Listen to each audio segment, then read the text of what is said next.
क्या आपको याद है वह दौर जब भारत और चीन के बीच सिर्फ तल की और तनाव की खबरें आती थीं?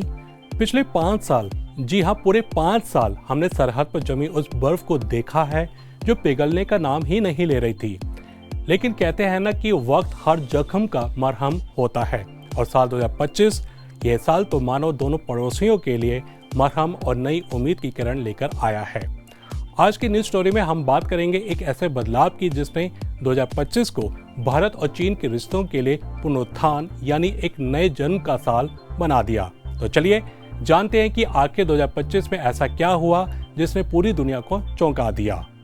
पिछले 5 वर्षों से भारत और चीन के बीच जो तनाव और दूरी बनी हुई थी वह 2025 में अलविदा कहने लगी है। साल 2025 दोनों देशों के राजनयिक संबंधों की 75वीं वर्षगांठ का साल है और ये संयोग नहीं लगता कि इसी साल दोनों पड़ोसी देश आपस में सेतु निर्माण की दिशा में कदम बढ़ा रहे हैं। जनवरी से दिसंबर तक हर महीने कोई ना कोई सकारात्मक संकेत दिया है।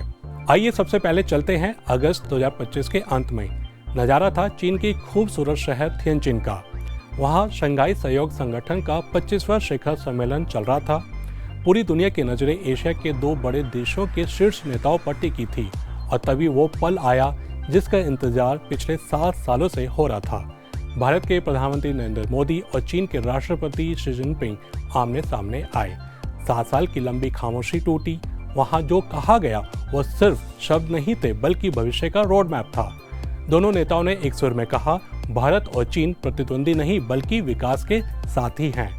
जरा सोचिए ये कितना बड़ा बयान है। शी ने साफ किया कि अगर हम इसी दिशा में चले तो रिश्ता टिकेगा भी और आगे बढ़ेगा भी। वहीं पीएम मोदी ने बहुत ही सधे हुए शब्दों में जवाब दिया कि हमारे बीच जो मतभेद हैं उन्हें विवाद नहीं बनने देना चाहिए।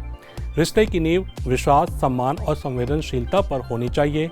इस मुलाकात ने मानो जमी हुई बर्फ पर हथौड़ा मार दिया। अब जरा कूटनीति से हटकर आम आदमी की बात करते हैं। अगर कोई भारतीय या चीनी नागरिक दूसरे देश जाना चाहते हैं तो 2025 में उनका रास्ता आसान हो गया है। जुलाई 2025 में भारत ने चीनी टूरिस्ट के लिए 5 साल के बाद फिर से टूरिस्ट वीजा जारी करना शुरू किया। यह एक बड़ा कदम था।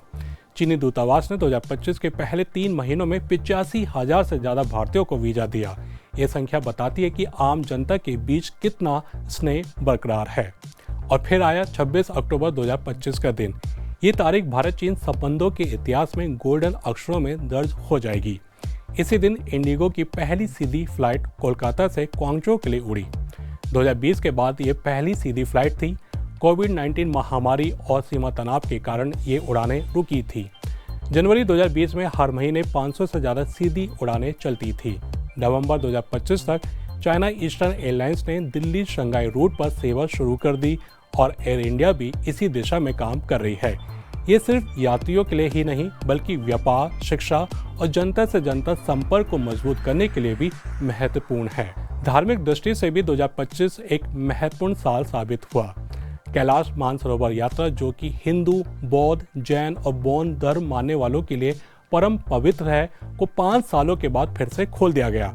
जून 2025 में पहली बार भारतीय श्रद्धालुओं के समूह चीन के शीजांग स्वायत्त प्रदेश पहुंचे।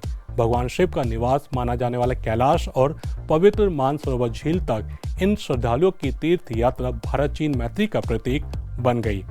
अगस्त 2025 में एक और खुशखबरी आई।